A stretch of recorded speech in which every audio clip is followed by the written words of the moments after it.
요즘 어머니들은 모르겠습니다만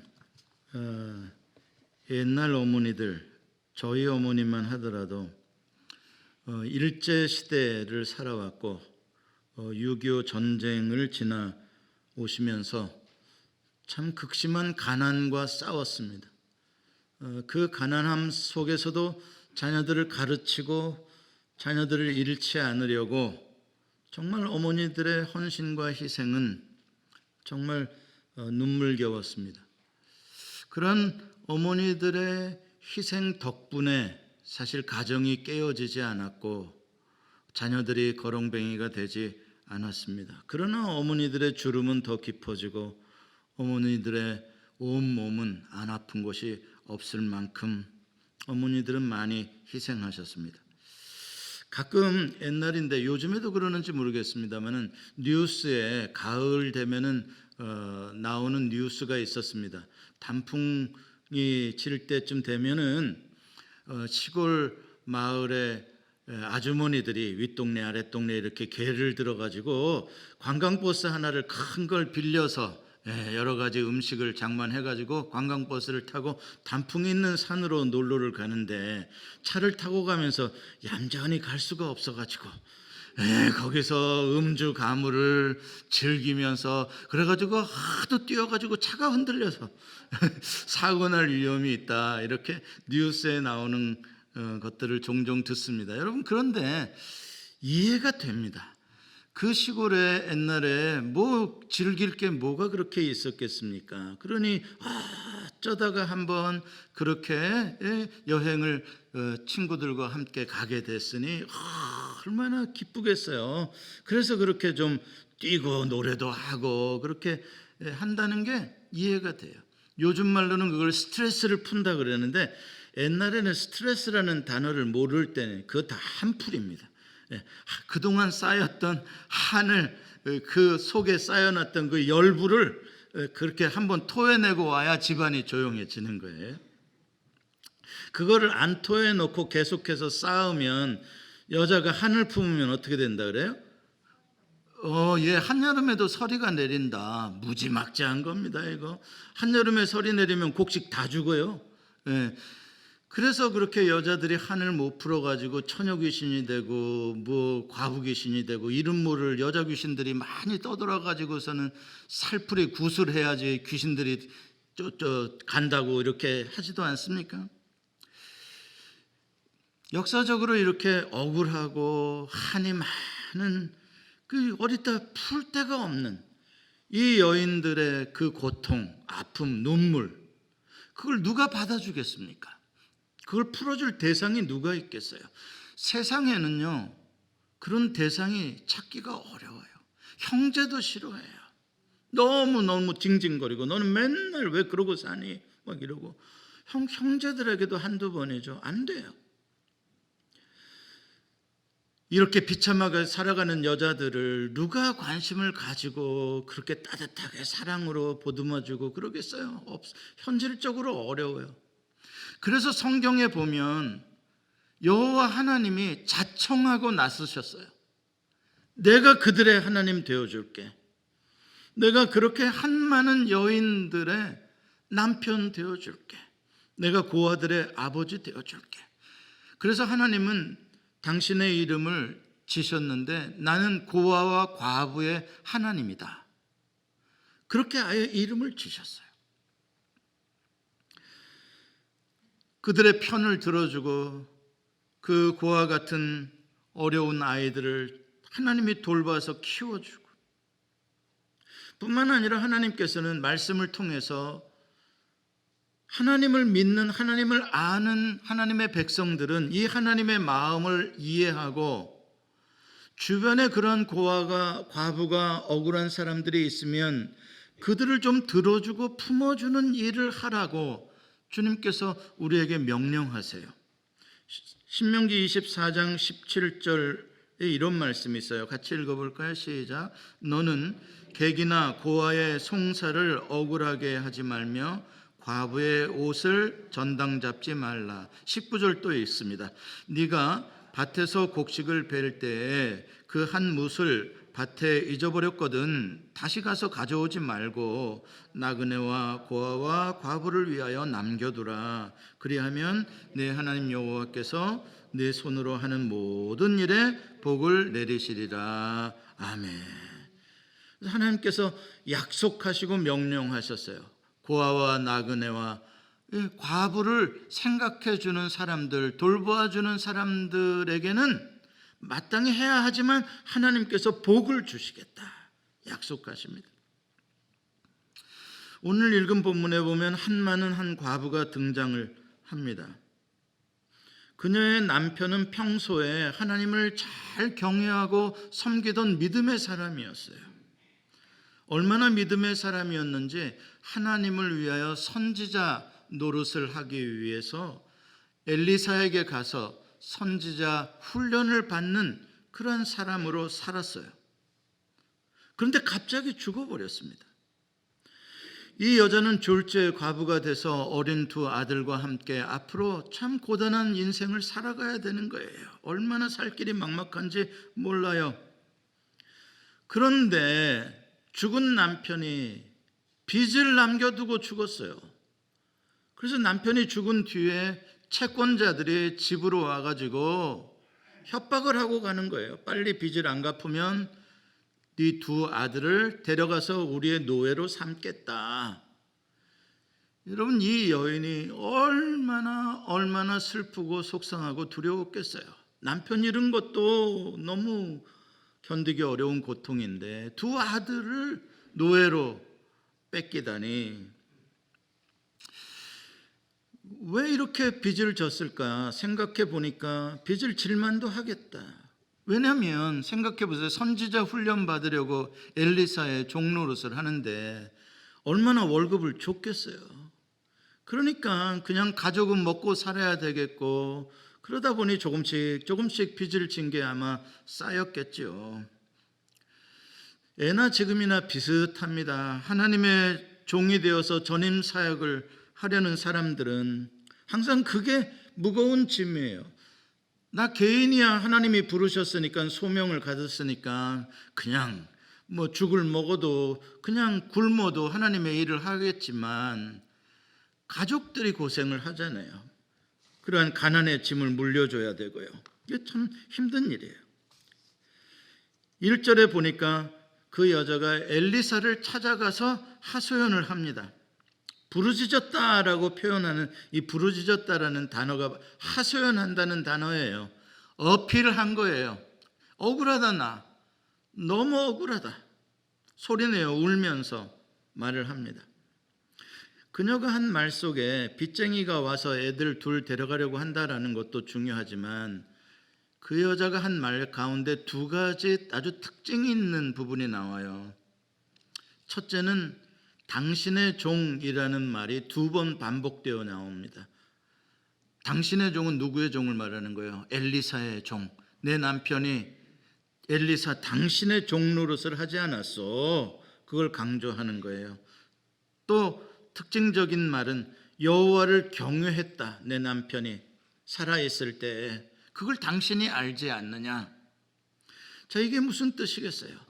내 남편이 나쁜 짓 하다가 술 마시다가 뭐 사고 쳐서 병들어서 죽은 것도 아니고, 내 남편이 얼마나 신실하게 여호와를 경외하고 섬겼으며 하나님의 부르심을 받아 선지자가 되려고 훈련생을 하면서 엘리사 당신을 따라다니며 얼마나 섬기는 일을 했느냐. 그런데 왜 내 남편이 죽어야 되냐. 그것도 모자라서 빚 때문에 내 두 아들마저 잃어야 한다면 엘리사 당신은 뭐 하는 사람이고 당신의 하나님은 뭐 하시는 분이냐.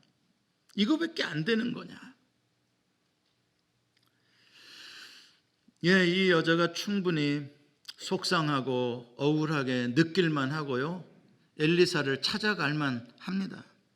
엘리사 잘 찾아갔어요. 누구에게 가서 이 하소연을 한들 이 여자를 도와줄 수 있겠습니까? 그러나 엘리사와 하나님은 책임이 좀 있으세요. 왜? 그렇게 믿었으니까요. 그렇게 섬겼으니까요. 엘리사도 그녀의 사정을 들어보고 자기에게 책임이 있다는 걸 느낍니다. 그리고 묻습니다. 내가 어떻게 하랴? 어떻게 도와주랴? 혹시 너 집에 뭐 좀 가진 게 남은 게 있냐? 이렇게 묻습니다. 그러니까 그녀가 얼른 대답을 하죠. 계집종의 집에 기름 한 그릇 외에는 아무것도 없나이다.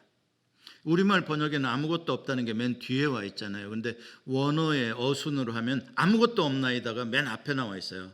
원래대로 해석하면 아무것도 없나이다. 계집종의 집에, 그리고 기름 한 그릇 외에, 이렇게 돼 있어요. 무엇을 강조하는 말이에요? 아무것도 없다, nothing을 강조하는 거예요. 맨 마지막에 기름 한 그릇 있다라고 한 거는 뭐예요? 그건 something 아니에요? 아니에요. 그거는 문학적으로 우리가 읽기에 그거는 아무것도 없다라는 것을 이중으로 강조하기 위한 한 예를 들었을 뿐이에요. 의미 없는, 아무 가치 없는 기름 한 병밖에, 한 그릇밖에 없다. 여기서 그릇이라는 단어가 원어로 보면, 우리말로는 그냥 그릇인데, 정체를 알 수 없는 그릇인데, 원어적으로 보면 어떤 그릇이냐면, 여러분 혹시 이태리 음식점들 이런 데 가면 올리브 기름을 작은 유리병에다가, 이렇게 유리병 밑에가 볼록한 작은 유리병에 이렇게 해가지고 이렇게 따라 마시도록 이렇게 한 거 있잖아요. 요만한 사이즈 식탁 위에 올려놓는, 그걸 말하는 거예요. 그 병, 물론 질그릇으로 만든 거지만 그 정도 사이즈예요. 그럼 그 정도 사이즈가 왜 필요했냐? 그건 비상용이에요. 피부에 어떤 질환이 있을 때 그걸 좀 찍어 바른다든지, 아니면 긴급히 불을 켜야 할 때, 등불을 켜야 할 때 그 오일을 부어서 쓰는 용도지, 경제적인 큰 가치를 가진 건 전혀 아닙니다. 그러니까 음식을 해먹는 큰 통 속에 들은 기름이 아니라는 말입니다. 자, 그러니까 그 소리를 듣고 엘리사가 이제 지시를 해요. 아주 세세히 이렇게 하라, 이렇게 하라, 이렇게 하라, 이렇게 지시를 해요. 구체적인 방법으로. 3절부터 4절에 보면은요, 얼마나 구체적으로 말하는지 한번 보세요. 밖에 나가서 빈 그릇을 빌리라. 조금 빌리지 말아라. 두 아들과 함께 들어가서 문을 닫고 그릇에 기름을 부어 차는 대로 옮겨 놓으라. 아주 그냥 하나하나 행동을 다 아주 자세하게 지시하고 있어요. 7절에 보면은 또 너는 가서 기름을 팔아 빚을 갚고 남은 것으로 생활하라. 여러분 보세요. 뭐 도와주려면 그냥 한 번에 팍 돈을 좀 주든지, 금덩이 하나를 주든지, 그래 이거 가지고 좀 살아라. 아니면 기적을 베푸시려면 뭐 한 번에 짜잔 하고 뭐 기적을 베푸시면 될 일이지, 뭘 이렇게 이 여자에게, 지금도 힘든 여자에게 동네를 돌아다니며 빈 그릇을 많이 빌려오라, 뭐 하라, 문을 닫으라, 뭐 일일이 이렇게 하시냐. 뭔가 이게 여러분 이해가 되세요? 여러분들은 이해가 안 되는 거잖아요. 이거 뭐가 미더운 거예요. 이래서 뭐를 어쩌자는 거예요. 이 여자가 어떻게 느꼈을까 짐작이 되지 않습니까? 마을을 다 돌아다니면서 빈 그릇을 빌리는 일, 참 번거로운 일일 뿐만 아니라 참 불편하고요. 여기서 빌리다라는 단어가 샤알이라는 히브리 말인데, 샤알이라는 말은 물론 빌린다는 의미도 있습니다만은 간청하다, 간구하다, 기도하다라는 의미가 더 많아요. 희한하잖아요. 하나님께 기도하고 하나님께 샤알해서 하나님이 기적을 팍 주시면 되는 거지, 왜 일일이 동네 사람들 집집마다 샤알을 하고 다녀라, 마치 기도하듯 그들에게 뭔가 부탁을 하고 다녀라고 그러시냐고요. 동네 사람들 중에는 나랑 관계가 편한 사람도 있겠습니다만 불편한 사람도 있을 거 아니에요. 어떤 집은 아유 저 옆에 있네, 잘 됐네, 이런 사람들도 있을 거 아니냐고요. 어떻게 가서 일일이 그런 사람들한테 이렇게 아쉬운 부탁을 하냐고요. 하나님은 왜 굳이 그렇게 하라고 하셨을까?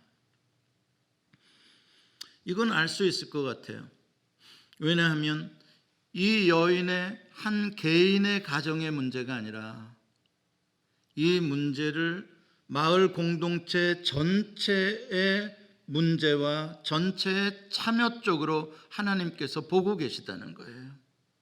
하나님께서 그냥 이 가정에만, 그냥 이 가정만 아는 그냥 기적을 딱 주실 수도 있겠습니다만, 모든 마을 공동체가 이 여인이 빈 그릇을 가지러 부탁하러 올 때마다 그 여인의 형편을 알고 그 여인의 마음을 이해하고, 빈 그릇 하나라도, 뭐 쌀 한 포대는 줄 능력이 안 되면 빈 그릇 하나라도 도와주는 그러한 마을 공동체가 참여하게 하시는데 하나님의 뜻이 있구나.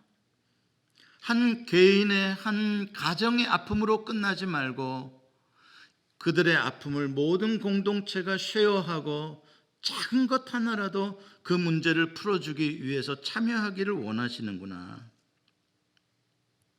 그렇게 하면 어떻게 되는데?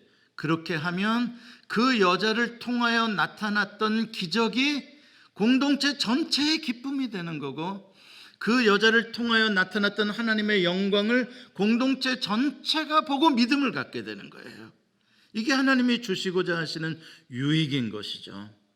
그래서 오병이어의 기적을 베푸실 때에도 빈들에서 먹을 게 없는데 예수님께서 제자들 보고 너희가 먹을 것을 주어라 그러잖아요. 이 문제에 대해서 너희가 책임감을 가지고 이 사람들의 배고픔에 대해서 너희가 관심을 가지고 무엇인가 해줄 수 있도록 참여해 봐라. 주님 말씀하시는 거죠. 지난주에 제가 베들레헴 공동 패밀리라는 제목으로 설교를 드렸어요. 기억나세요? 베들레헴 패밀리? 베들레헴 패밀리는 어떤 패밀리라고 그랬어요? 품어주는 패밀리라고 그랬잖아요.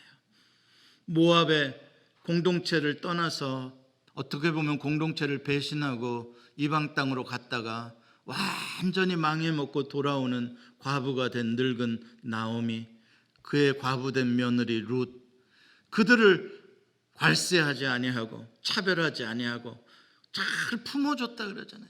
그들의 아픔을 함께 아파해주고, 그래서 기적적으로 룻이 보아스와 결혼을 하게 됐고 기적적으로 오벳이라는 아들을 낳게 되어서 나오미가 그 손자를 안고 있으니까 동네 사람들이, 여자들이 와가지고 여호와를 찬양하면서 말이야, 이 아이가 이스라엘의 유명한 아이가 되기를 원한다라고 축복해 주잖아요. 이게 무슨 뜻이에요? 함께 공동체 베들레헴 마을 전체가 은혜를 받고 복을 받는 거예요. 그래서 그 마을에 왕이 태어나는 그런 축복을 받는 공동체가 되는 것이죠. 저는 우리 예수 소망 공동체가 그런 공동체가 되기를 원합니다.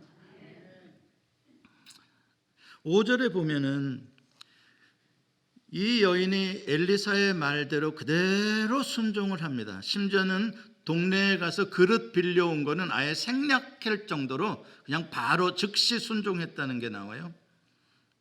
이상하고 이해되지 않았겠지만, 이렇게 해서 어쩌자는 거냐 그런 생각이 들었겠지만, 그러나 이 여인은 아들들과 함께 그대로 순종했다는 사실이 중요합니다. 여러분, 하나님은 기적을 베푸실 때 우리에게 작은 순종의 행동을 요구하십니다. 수가성 여인에게도 예수님이 가셔서 생수를 주실 수 있지만 나에게 물 한 그릇 다오 요구하시잖아요. 홍해를 가를 때에도 하나님이 홍해를 딱 가르시면 되지만 전진하라, 앞으로 진행하라 라고 말씀하시잖아요. 예, 우리에게 작은 믿음의 순종의 행동들을 요구하셔요. 왜 그럴까? 오늘 이 여인에게는 굉장히 아주 상세한 순종을 요구하셨는데 왜 그걸 요구하실까? 왜냐하면 우리는 기적 자체, 우리는 문제가 해결되는 것 자체가 목적일 수 있지만 하나님은 절대 그게 아니에요. 하나님은 기적이 목적이 아니세요. 하나님의 목적은 기적을 통하여 우리에게 믿음을 갖게 하는 게 하나님의 목적이에요. 그래서 기적이라고 안 하고 요한복음에는 사인, 표적이라고 하는 거예요. 우리가 손가락으로 달을 가리킬 때 뭐를 보라 그래요? 손가락을 보지 말고 뭐를 보라 그래요? 달을 보라 그러잖아요. 손가락이 목적이 아닌 거예요. 그러니까 우리는 손가락을 잡고 보고 기적에 초점을 맞추는데 하나님은 그 기적을 통하여 하나님을 보라고 하시는 거예요. 그렇게 하기 위해서 우리로 하여금 기적이 일어나는 프로세스에 우리로 파티시페이트 하기를 원하시는 거예요. 작은 것 하나라도 참여해서 그 과정을 지나오면서 와, 하나님이 이렇게 역사를 하시는구나 라는 것을 체험함으로써 믿음이 자라나기를 원하신다는 거예요. 그러나 그것을 모르는 사람들은 어떻게 해요? 예수님을 왕 삼으려고 쫓아와요. 예수님 우리의 임금이 되어 주십시오. 예수님이 거절하셔요. 왜? 너희들은 내가 누군지 진짜 알고 믿으려는 게 아니라 떡만 먹고 배부른 까닭으로 나보고 자꾸 떡만 내놓으라고, 떡 기적만 자꾸 만들으라고 나를 왕 삼으려는 거 아니냐. 나는 너희들에게 떡만 주는 사람이 아니라 하늘에서 내려온 생명의 떡이라는 것을 알려주려고 그 표적을 행한 것이다. 그러니까 떡만 먹고 살려고 하는 인생이 아니라 나를 먹고 영생하는 삶이 되라. 언제나 보세요. 기적의 초점은 기적 자체가 아니라 하나님께서 우리에게 그걸 통하여 믿음 갖게 하기를 원하시는 거예요. 어떤 사람들이 이제 우리 예배당에 와서 신기한 거예요. 코비드 기간이라 온라인으로 그동안 쭉 예배를 드리고, 물론 여기에 예배당을 짓고 있다는 거는 알았지만 그래도 오랜만에 와보니까 여기에 예배당이 딱 들어서 섰잖아요. 그러니 얼마나 참 새롭고 신기하겠어요. 여러분, 그러나 생각해 보시라고요. 아무리 우리가 예쁜 예배당을 이렇게 지었다고 하도 이것보다 훨씬 더 화려하고 훨씬 더 큰 예배당은요, 셀 수 없이 많아요. 이것 자체, 건물 자체를 자랑할 게 뭐가 있겠어요. 이거요, 건물이요, 우리 지금 이제 새로 생겼으니까 야 좋다 그러지만 이제 조금 지나가 보세요. 그냥 있었던 거예요. 중요한 게 뭔지 아세요? 그러나 코비드 기간 동안 이 예배당 건물을 짓기 위해서 우리가 기도하며 준비하며 작은 것이라도 참여하지 못하면 안타까워서 하나님 어려운 문제가 있다 그러는데 이 문제를 풀어주세요. 그러면서 이 건물이 세워지기까지 참여한 사람들은 건물이 세워진 것도 기쁘지만 하나님이 하셨다, 하나님께 영광을 돌리며 믿음이 생기잖아요. 야, 우리는 참 안 될 것 같고 못할 것 같았는데 어떻게 하나님은 이런 때에 이런 걸 이루시냐. 이 믿음을 갖는 게 진짜 소중하다는 거죠.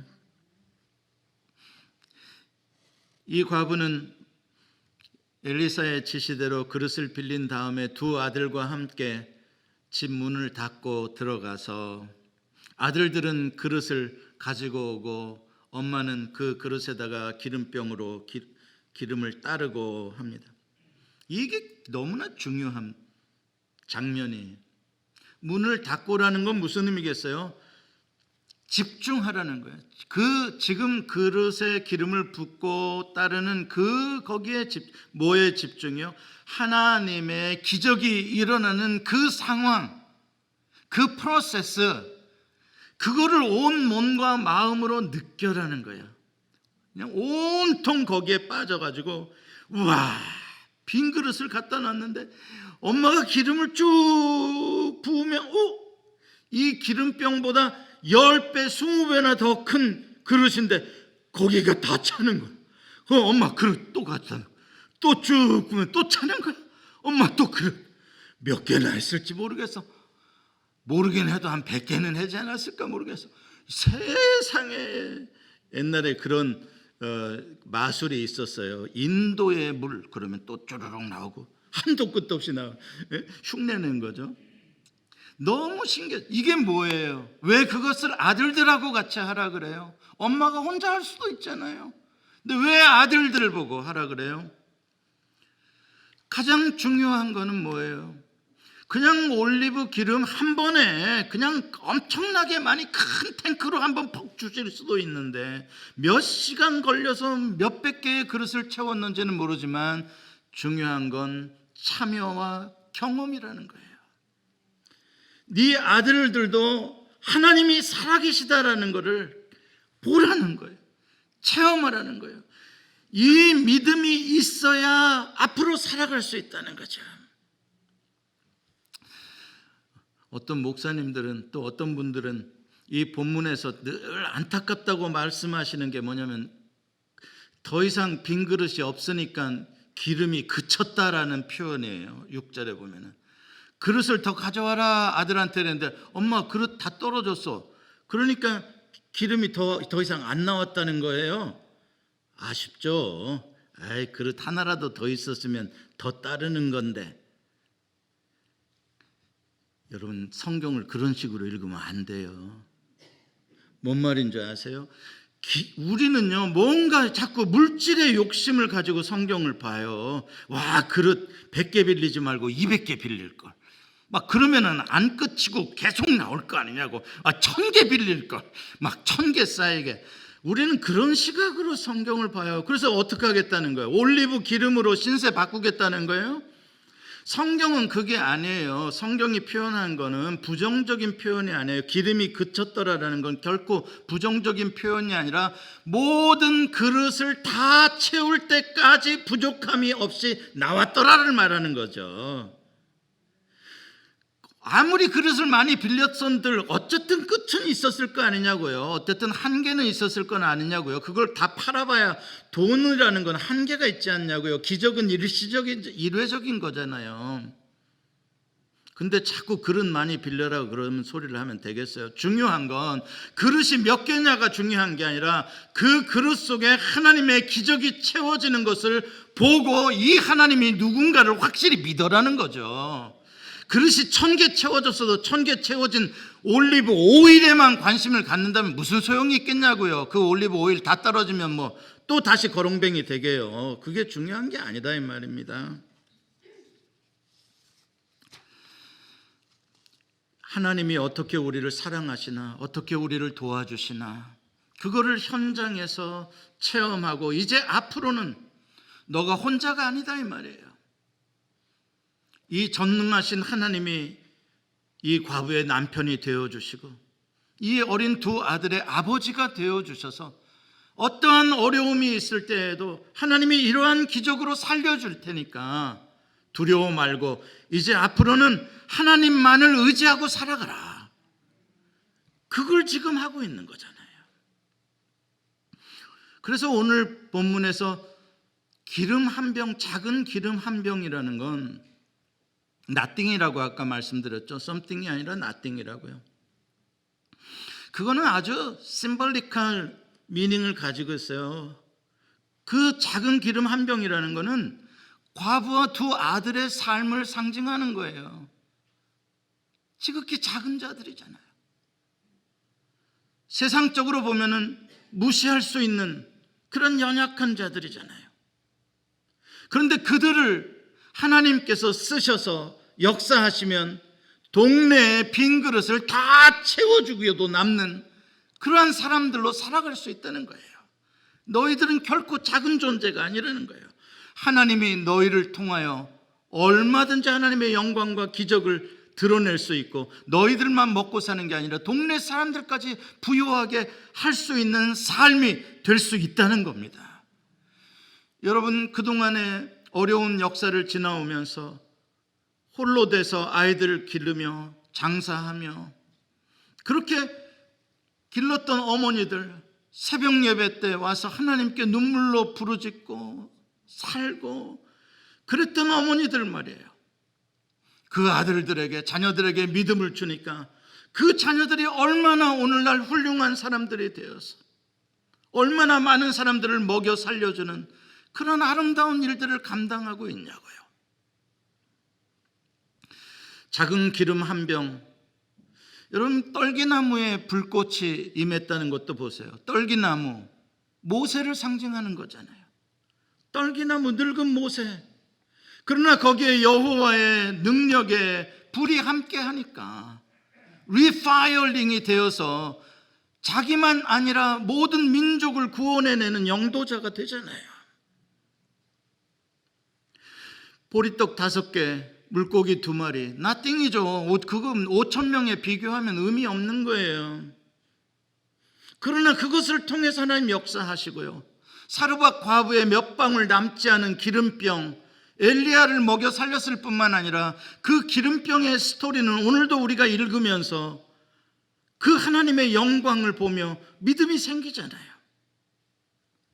수가성에서 물통 들고 늘 목말라 하던, 물통을 의지하며 살아가던 그 여자, 예수님이 생수 주니까 물통 버려두고 동네에 들어가서 동네 사람들에게 생수이신 예수 그리스도를 증거하는 증인의 삶을 살게 되잖아요. 보잘것없는 사람이라고요? 아니요, 하나님은 그런 사람들을 들어서 쓰시며 하나님의 영광을 나타냈어요. 그래서 여러분들은 이 세상에서 나처럼 박복한 여자가 없어, 난 참 팔자가 안 좋아, 여러분들 하나님이 딱 쓰기 좋은 사람입니다. 어디서 많이 들어본 것 같은, 어떻다고요? 딱 쓰기 좋은 사람이에요. 하나님은 그런 사람들을 전문적으로 통하여 역사하시는 하나님이신 거예요. 사랑하는 성도 여러분, 여러분 살다가 지극히 외롭고 혼자기 때문에 힘들고 안타깝고 상처받고 사람들에게 무시당하고 한이 있으세요? 하나님은 바로 여러분을 도와주시기를 원하세요. 여러분의 하나님이세요. 하나님이 여러분에게 필요한 모든 것들을 채워주시며 앞으로 여러분과 늘 동행해서 그 모든 상처를 낫게 해주시고 오히려 다른 사람을 부유하게 해주고 다른 사람을 치유하는 사람으로 쓰시기를 원하세요. 그러므로 사람들 쫓아다니며 하소연하지 마시고요. 나 가난해, 나 불쌍해, 사람들한테 가서 하지 마세요. 그거 좀 천해 보여요. 하나님께 와서 부르짖으세요. 이 여자처럼 엘리사에게 와서, 엘리사여, 하나님 여호와여, 내가 여호와를 경외하는데 내 인생 책임져 주세요. 부르짖어 보세요. 하나님만 책임지실 수 있으세요. 그 믿음을 여러분만이 아니라 여러분 자녀들에게도 함께 기도하고 함께 말씀 나누고, 그래서 여러분 자녀도 그 믿음으로 함께 승리하며 살아가는 가정들 되시길 바랍니다. 기도하시겠습니다.